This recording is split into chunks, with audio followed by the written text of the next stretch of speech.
A igreja não tem medo. A igreja não tem medo da verdade, porque ela sabe que o primeiro Papa cometeu um pecado violento desse de trair o mestre 3 vezes, na hora que o mestre mais precisou dele, e o mestre o manteve Papa. É a coisa mais difícil de eu entender na minha cabeça, como é que Jesus manteve Pedro, o Papa, depois de Pedro ter negado 3 vezes, na hora que ele mais precisou de Pedro. É porque Jesus sabe que a igreja não depende de Pedro, não depende de Paulo, não depende de mim, não depende de você para subsistir, depende só dele. Então, ele toca a igreja com a gente ou apesar da gente, atrapalhar com os nossos erros, com os nossos pecados. Não é? Tá certo, Ricardo? Isso mesmo. E o pessoal pensa que, os críticos da Igreja Católica, acham justamente isso, né? Que a igreja obscurece a verdade, que ela tem medo da verdade, inventam filmes, inventam livros, e a igreja justamente faz isso. Ela é amiga da história e expõe a sua própria história. Porque todas essas situações, né, professor? Esses papas, igual o senhor está dizendo, que foram os infiéis durante a história, autentica justamente a fidelidade da igreja, que é perene durante o tempo, né, professor? E sobre isso, já que o senhor está dizendo, vieram uma pergunta para a gente. O que é infalibilidade papal, professor? O que é infalibilidade papal? Veja bem, isso é um dogma de fé. Dá licença, tomar só um golinho d'água. Que foi proclamado no Concílio Vaticano I, com o Papa Pio IX, que disse, o Papa, quando pronuncia um dogma, ele é infalível. Ou seja, ele tem a assistência do Espírito Santo e não pode errar. Agora, é claro, só quando ele pronuncia um dogma de fé, ou seja, uma verdade de fé. Por exemplo, o Papa disse, Pio XII, Nossa Senhora foi elevada ao céu de corpo e de alma, a única criatura humana, além de Jesus, que já subiu ao céu também com o seu corpo. O resto está tudo na terra esperando a ressurreição do último dia que vai acontecer. E depois, Pio IX também disse, a Imaculada Conceição, Maria não teve o pecado original. Dogma de fé. Então, não é quando o Papa fala de outra coisa, história, geografia, ciência, arte, geologia, sei lá, astronomia, pode errar. Mas aquele negócio do Galileu lá, peraí, a igreja errou, aquilo foi problema de astronomia, não tem nada a ver com fé. A igreja não tem infalibilidade em astronomia. A igreja tem infalibilidade em matéria de fé. Em outras palavras, aquilo que é importante para a nossa salvação. Só nisso. Quantas vezes um Papa pronunciou um dogma de fé na história da igreja? 12 vezes. Só 12 vezes. Assim, ex cátedra. Quer dizer, o Papa chamando para ele a responsabilidade de ele definir, não mais do que 12 vezes.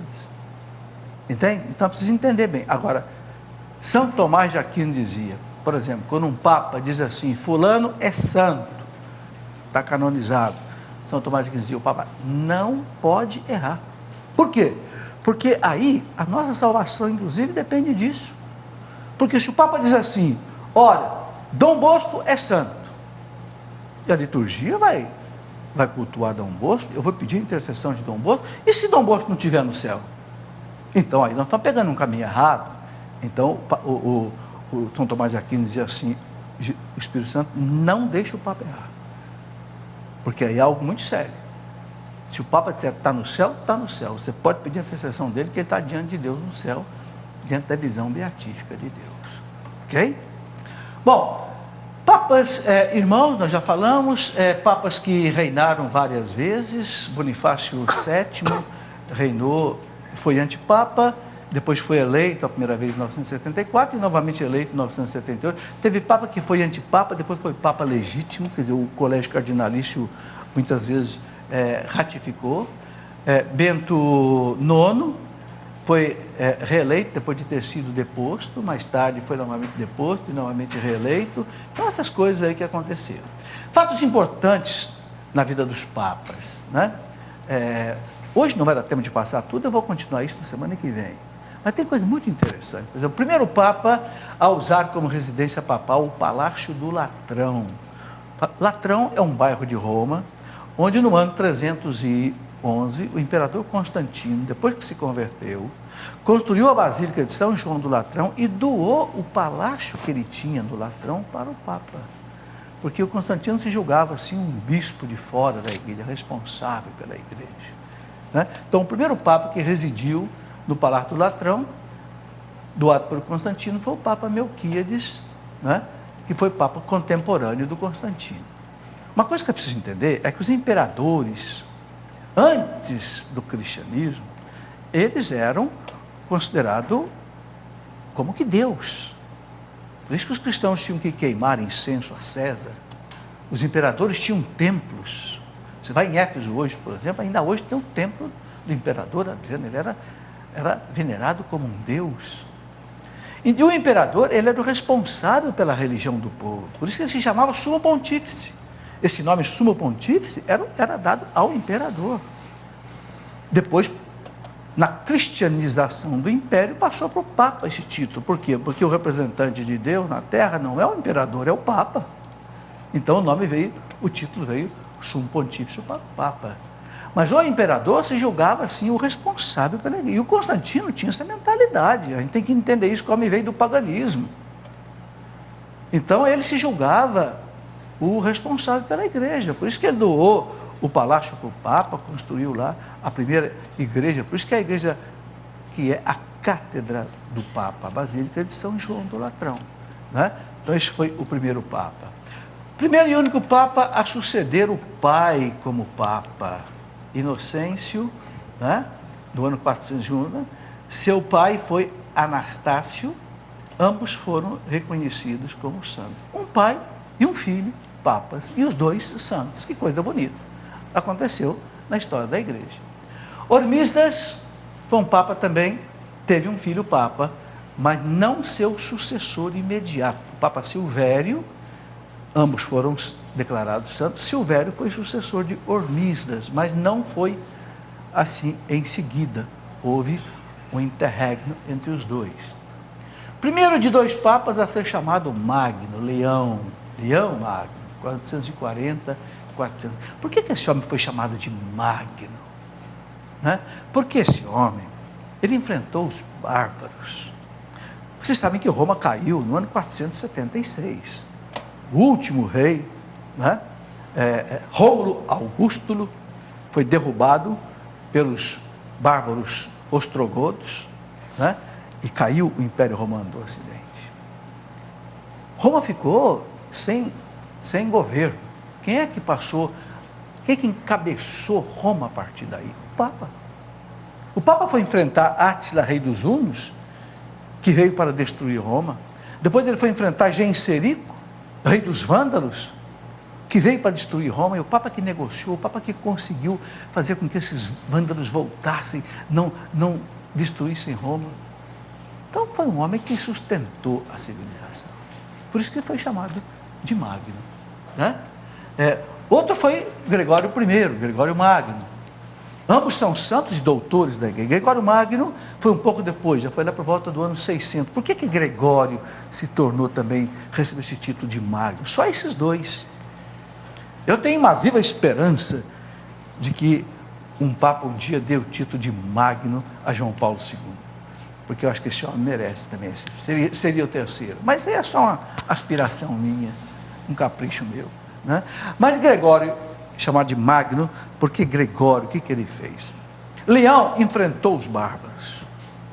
E Gregório evangelizou os bárbaros. Vocês entenderam? Gregório fez a parte mais difícil, né? Ele espalhou, porque ele era monge beneditino, ele espalhou os monges beneditinos pela Europa inteira. Para quê? Para evangelizar os bárbaros. Mandou monges para a Inglaterra, mandou monge Agostinho de Cantuária para a Inglaterra, mandou, né, Patrício lá para a Irlanda, e ele começou a transformar essa massa bárbara terrível numa massa cristã. E daí surgiu a cristandade na Europa. A cristandade que nós vamos ter lá no ano 1000, o que é? Os bárbaros, 600 anos depois, transformados em bons cristãos. Né?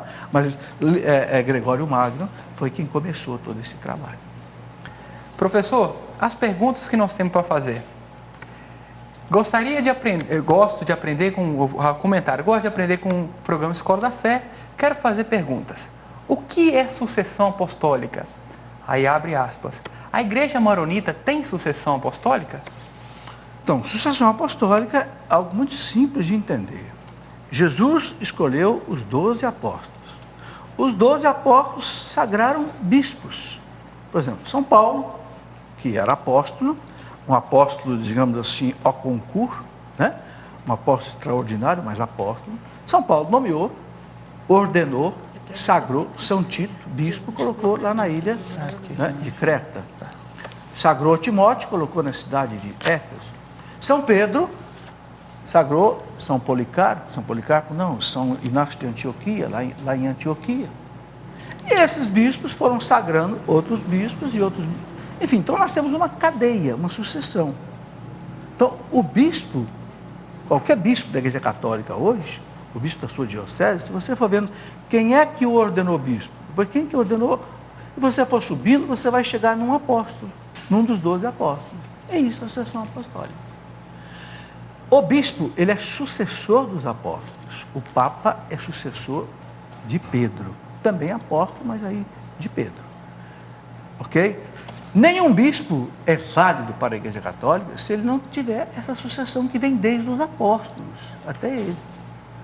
Eu já disse aqui, repito uma vez, eu fui numa cidade em Portugal chamada Braga, onde eu vi na igreja de Braga, na Catedral de Braga, a relação de todos os bispos, na parede assim, desde os apóstolos de Jesus até o bispo de hoje de Braga. Está lá, a sucessão apostólica inteirinha. Entenderam?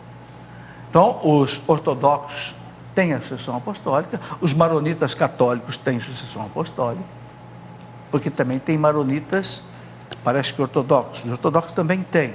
Agora, já os anglicanos não têm. Por quê? Porque os anglicanos, houve um período em que a rainha Isabel, filha de Henrique VIII, eliminou todos os bispos que vinham da sucessão apostólica. É por isso que a igreja não aceita a ordenação sacerdotal e episcopal dos padres e bispos que vêm da igreja anglicana. Não aceita, tem que ser ordenado de novo. Por quê? Porque eles perderam a sucessão apostólica. Deu a entender, Ricardo? Claro, professor. Inclusive, essa semana o Papa abençoou uma imagem de São Marcum, né? Um grande padroeiro dos maronitas. E Dom Edgar, que é muito amigo da Canção Nova, que é o responsável pelos maronitas de São Paulo, estava lá. Professor, pergunta que chegou aqui pelo e-mail.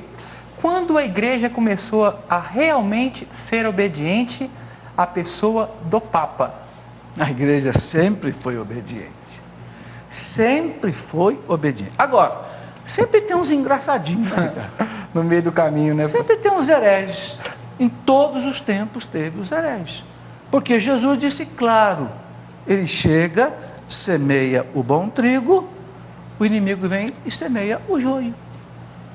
Então, sempre haverá joio no meio do trigo da igreja. Houve uma época, né, lá que o seu herege Donato, depois o seu herege Novaciano, queriam uma igreja só de gente santa. Quem não for santo não pode estar na igreja. Meu amigo, os papas disseram, você está errado. A igreja é feita de homens santos, mas também de pecadores, até Jesus voltar. Entenderam? Então, a igreja agora, sempre houve uma maioria que obedeceu o Papa. Ainda hoje. Hoje nós encontramos teólogos rebeldes, teólogos modernos, mais modernos do que teólogos, que desafiam o Papa, desobedecem o Papa, criticam o Papa na televisão. Paciência. Mas nós vamos ver que existem milhares de teólogos que são fiéis ao magistério da igreja. Só que não fazem barulho. Os obedientes não fazem barulho. Os desobedientes vão para a televisão, para o rádio, para a internet, aí dá a impressão que tem um punhado de desobedientes. Não, é porque os obedientes são quietos. Entenderam?